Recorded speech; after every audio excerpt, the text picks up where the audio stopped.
அல்லேலூயா.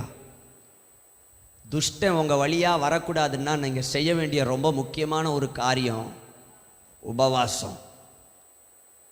ஆமென் சொல்லுங்க. இந்த மாதத்தில் உபவாசித்து ஜெபிக்கிற, நான் நேற்று சொன்ன அரணை காத்து கொள்றதுனா, நம்மளை சுற்றி இருக்கிற அரண் பலமாக இருக்கணும் அப்படின்னா ரொம்ப முக்கியமானது உபவாசம். அல்லேலூயா. சில பிசாசெல்லாம் சும்மா போகாது, ஜெபத்தினாலும் உபவாசத்தினாலும் அன்றி வேற ஒன்றுக்கும் புறப்பட்டு போகாது.